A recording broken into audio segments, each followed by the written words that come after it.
This week in East Brunswick, we'll look in at the exhibit of wildlife currently on display at the East Brunswick Museum. Then we'll show a part of one of our regular shows, Look Great, Feel Great, a special program that dealt with cardiac rehabilitation. Next, we have information on leaf collection in town. And of course, our regular weekly features. Bob Nemzer's Quick Clicks, with advice on buying a camera.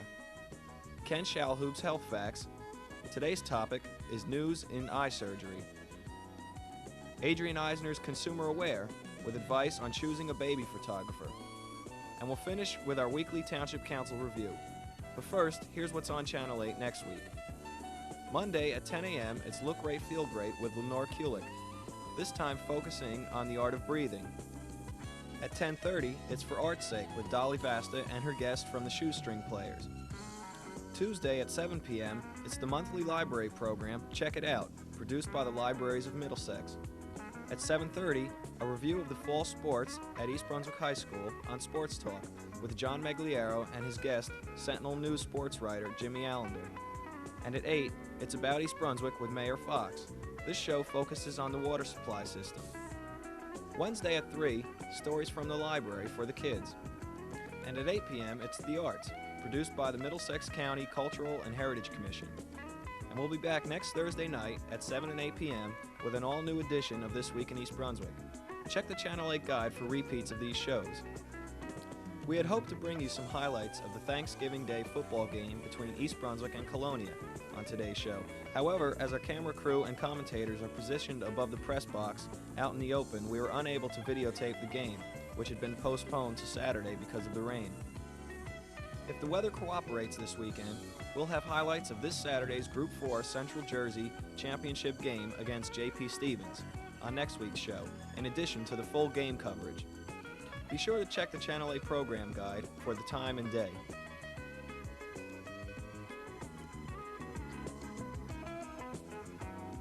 The East Brunswick Museum and East Brunswick Township Department of Recreation and Parks invite you to the next exhibit opening at the East Brunswick Museum on Sunday, October 13th, 1985.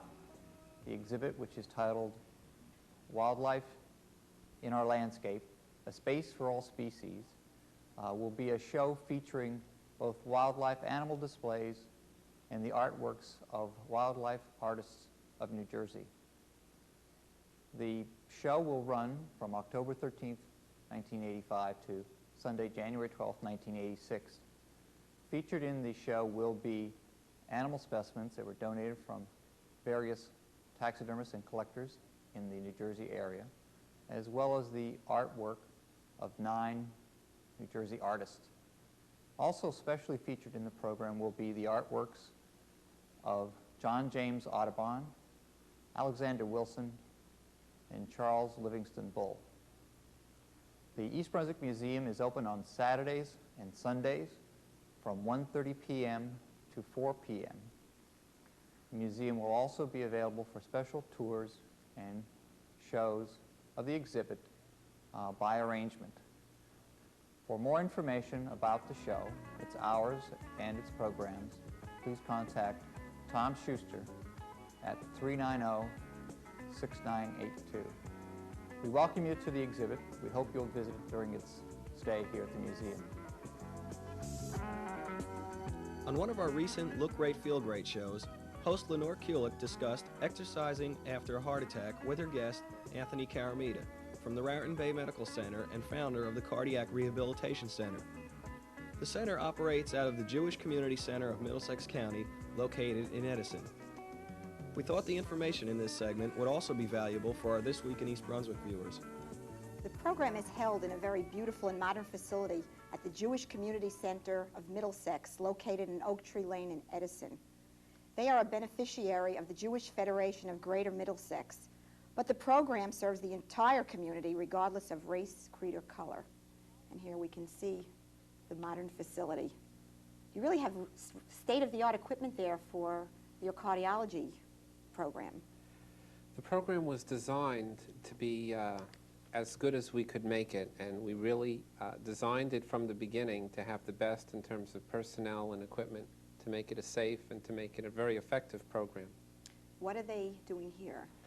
This is the initial part of the exercise program, which is a warm-up phase. By doing a warm-up phase In a chair. to make it a little less strenuous, we still get enough exercise to prevent any of the bone or muscle injuries that people get when exercising when they're not prepared. Just as a professional athlete playing football would do warm-up exercises, anyone really should go through a warm-up phase to prevent muscle or joint problems. We may notice that some of the people are wearing something around their neck, a white device. What can you tell us what that is? You saw it better before. For the new patients, what we do as another safety factor for us and as a comforting factor for them is monitor their heartbeats. And those little white devices that you see are actually small radio transmitters. And they send a record of their heartbeat to one of the machines located on the side so that at all times we can see exactly monitor those new patients. Exactly how they're doing. It's a safety factor, and it's also a comforting factor for patients at the beginning. That they know if there's any problem, you're going to stop them right then and there. Exactly. And here you see. I see you have 4 going at one time. We have 4 on this module, and we actually have 12 all together, and that gives us a very good ability to keep track of things very closely. Okay, and now we're into another phase. They did the warm-up and... This is the exercise part of the program where you see people doing their laps, and we stress this as the most important factor because every single person needs to walk to get around. They need to walk to in their apartments to take care of themselves, to shop, to visit friends socially, and we think that it's very important to have a good-sized facility like this with a lot of room so that people can walk, which is the primary function they need to do. What is this gentleman doing? This is called arm ergometry that we had seen, and that strengthens the arms and gives some stress to the arms, in contrast to this, which is a bicycle and gives exercise to the legs. The machines that they're on are very closely calibrated, and this helps us give precise information. Well, it's going to be interesting because we're going to interview one of the gentlemen that you just saw on the bicycle and hear how the program has changed his life. Marty, how long have you been coming to this program? Since March of 85, yes. How did you find out about it? Well, I was a patient in the Perth Amboy General Hospital, and then there was write-ups in the News Tribune about it, and one of the nurses that, Debbie, she was instrumental in bringing me out of the woods when I had the heart attack, and so when I found out that she was in charge, I pursued it, and here I am, and I'm glad I came. What are some of the things you might do on an average evening's workout? I see you carrying a basketball. Well, I shoot a few baskets and walk. Walking is the best therapy for a cardiac patient, and the bicycle, stationary bicycle. And then there's an instrument there that you operate with your hands. I don't know what it's called, but it's the same principle as the bicycle, except you do it with your hands and it registers. So I do that. Have you noticed changes since you've been coming here? Oh, positively. I couldn't even walk down to the corner to mail a letter, and each week I come here, I do more. Matter of fact, I like to add this, Dr. Anthony and Debbie and company, they take these cardiac patients, they recycle them, and they make teenagers out of them. I think I'm going to come here too. So you've seen a change in your quality of life? Oh yeah, I'm here to improve my lifestyle and to increase my lifespan. That's why I'm here. And why I wound up here in the first place, I'm talking about the heart attack. There's a lot of things I didn't do. I didn't smoke, I wasn't overweight, but that's neither here nor there. I'm here now, and the other thing was to get out of the woods, and I think I'm coming out of the woods. I won't make the Olympics, I assure you that, but I'm improving every day, doing a little bit more. So what would you tell someone who was considering doing it and might be a little hesitant? Oh, I wouldn't be afraid. No. Well, first, like when I was a boy in Perth Amboy, I went down to the YMCA and I observed. Then I was a guest, and I was hooked.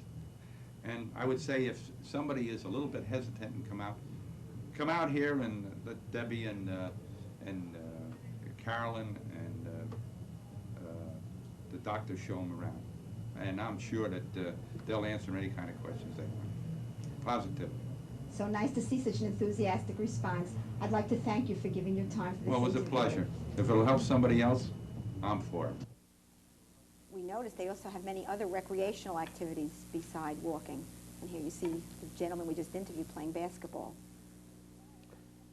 And I think he's doing pretty well.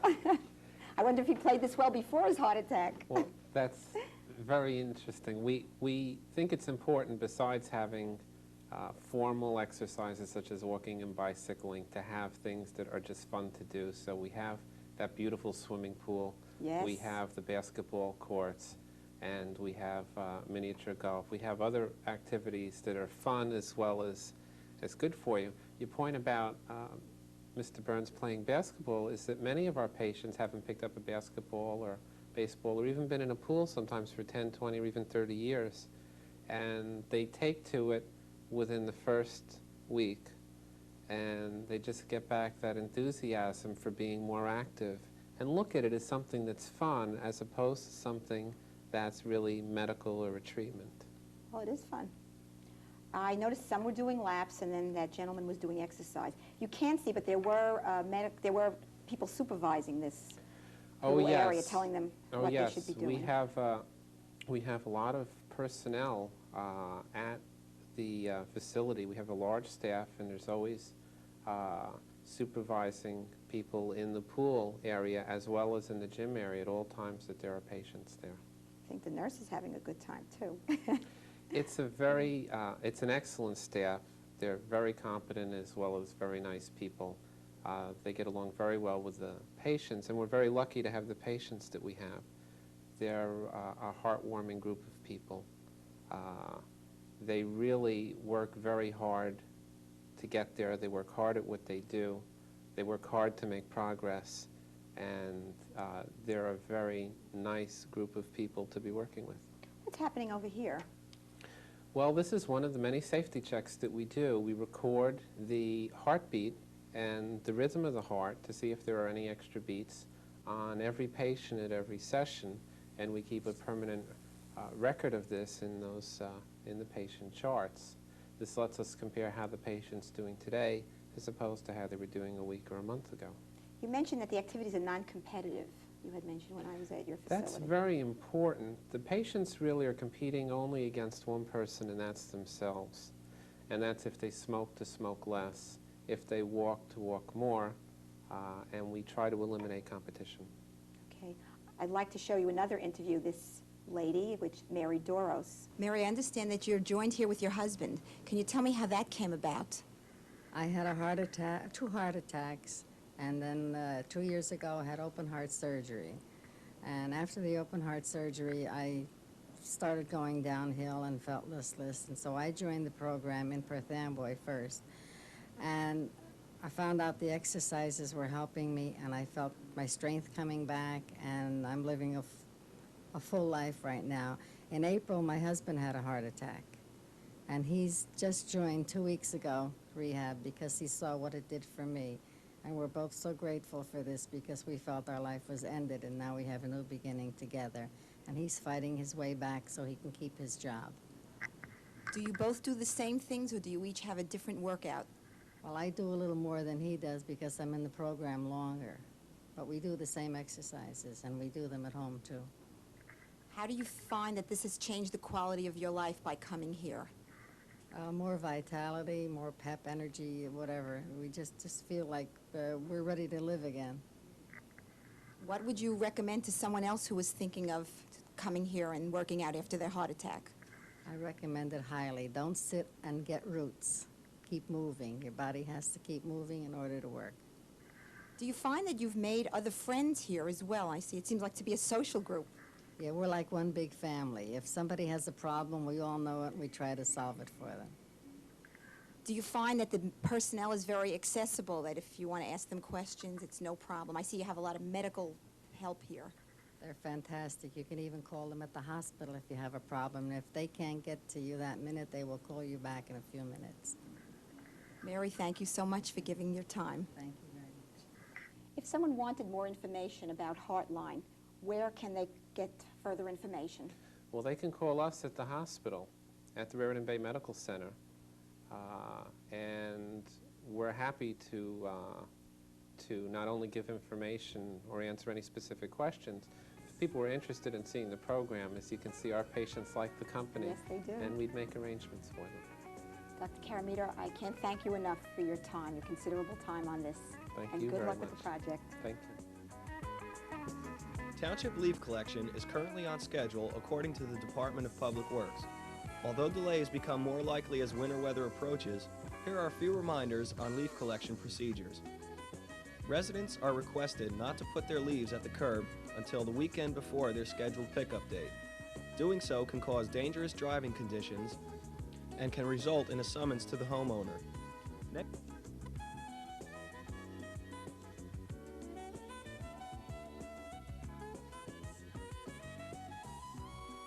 If you don't know your collection date, call 390-6886. If you wish to bag your leaves, Public Works is still giving out plastic bags on a first-come, first-served basis.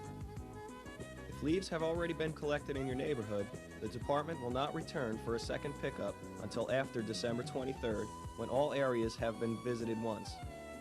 Do not put your leaves out now. You'll be liable for a summons.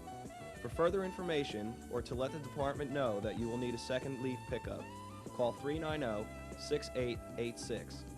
That's 390-6886.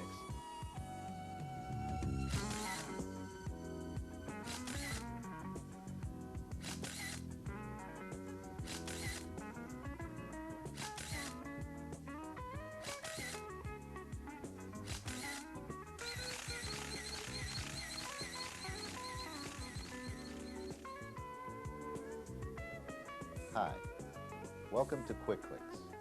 I'm Bob Nemser, and we're going to be talking about how to buy a camera. Cameras differ chiefly in size and speed. Otherwise, they all work alike. A better camera will not help you take better pictures. The better camera within limits will make better pictures easier, but will not necessarily make great pictures possible. Only your eye and your brain will make that happen. A camera with a sharp f2.8 or f2 lens and a shutter speed that goes to 1/500th of a second are about all you'll ever require. The most important aspect is seeing the picture. No matter how good the camera is in other ways, if you find it difficult to see the picture in the viewfinder or on the ground glass, you'll get very little fun out of your photography. A camera without a decent viewfinder is worthless. Make certain that the picture you see in the viewfinder is the picture the camera sees. If you're not certain, ask the dealer to let you test a roll of film before you have to make up your mind. Photographers who wear glasses like myself are often disturbed in their inability to get close enough to the viewfinder. Here are some suggestions. Find out if the manufacturer of your camera can supply a diopter lens that can be attached to your camera's eyepiece, preferably one that can swing 90 degrees. This is in case you have an astigmatism and want to turn your camera for vertical pictures. Some of these correction eyepieces are made to clip on, and some to screw into the viewfinder, to replace your glasses, of course. Should you get a correction lens made, be sure it's for distant vision. If you use bifocals, use the upper segment for viewing through your camera viewfinder.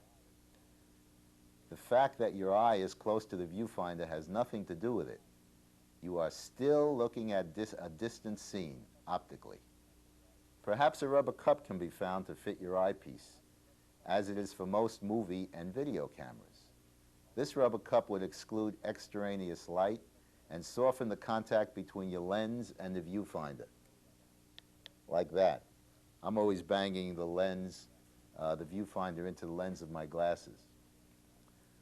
Look into contact lenses solving your problem, but first be certain that your doctor approves of you wearing them. Also, check into Action Prism Finders. Nikon makes one that permits observation of the entire finder screen when the camera is held up to 2.5 inches from the eye. This is great for action photography when wearing glasses or goggles. Our next segment of Quick Clicks will continue on how to buy a camera and deal with the actual purchase, buying new or used, and how to tell if the camera is free from defects and trouble. We have been dealing in a lot of words. Let us look at some photographs before we close that you will be able to achieve, providing you paid attention to my suggestions on buying a camera. Here we see a photo of fireworks taken at the East Brunswick Fairgrounds. I used a 105mm lens and shot at the speed of 1/2 a second at f4. This is one of my favorites. It's a sunset picture on the ocean with a ship. This was taken with a 200mm lens, shot at a 1/60th of a second at, I guess it was about f5.6. This was taken in Flemington, and it's taken with a 24mm lens late afternoon when the light was hitting the top of the rails and the train was coming towards me. It was pretty far away, but it still was a little dangerous. I don't recommend this for anybody to try to duplicate, but it's pretty anyway. Thank you for joining us on Quick Clicks and How to Buy a Camera. Our next segment will continue the How to Buy a Camera and talk about dealing with the actual problems of either buying new, used, or how to tell if a camera is free from defects and troubles. See you soon. Bye.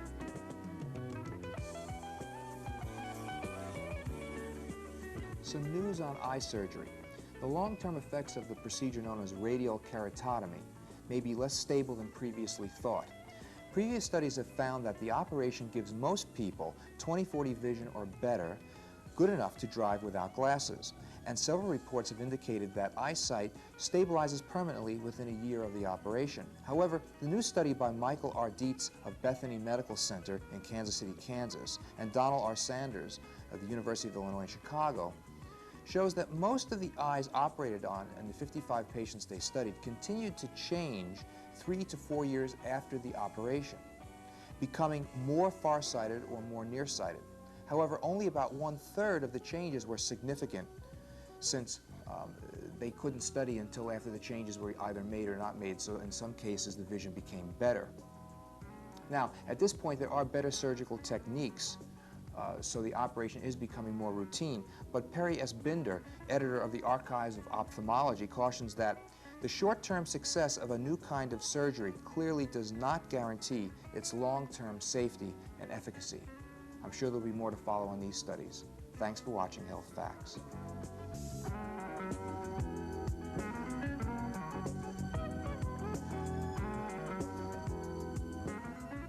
Hello, and welcome to Consumer Aware. I'm Adrienne Eisner, Director of the East Brunswick Consumer Affairs Office. Today I'll be giving you some tips on choosing a baby photographer. You've just become the proud parents of a beautiful baby boy or girl. Like most parents, you probably want to have a photograph of your baby as soon as possible. Soon after you come home from the hospital, you may receive a call from a photographer. Be careful before you commit yourself. Be wary of the following sales pitches. The caller may tell you that he or she represents the only firm authorized by the hospital to photograph your child. Or he or she might say that our organization represents a modeling agency that is always on the lookout for beautiful babies.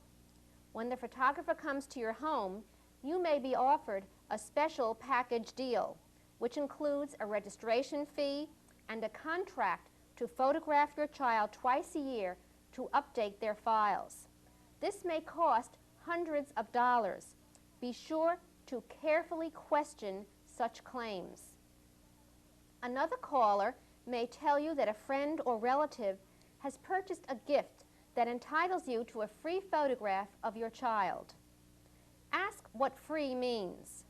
Are there additional processing charges or handling fees?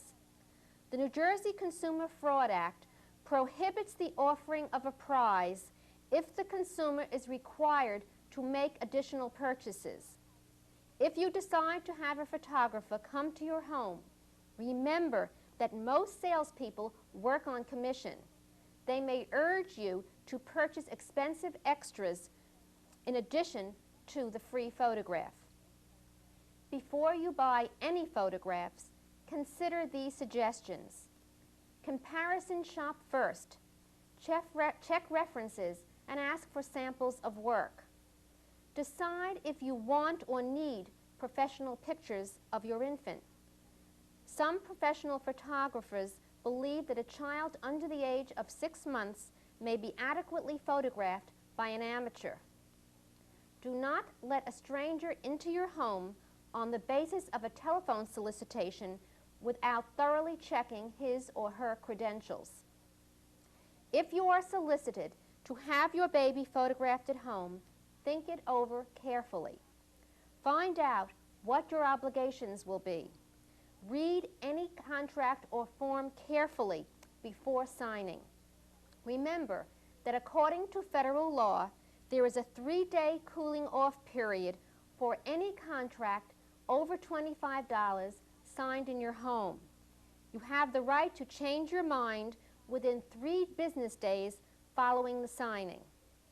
Send the signed and dated cancellation form or send a letter to the seller before midnight of the 3rd business day after the contract date. Send it certified mail and keep a copy. You do not have to give a reason for canceling your order. You also should be aware that a contract for photography done in a store studio does not have a 3-day cooling off period clause. In that situation, you can be released from the contract only if there is a clause to that effect included.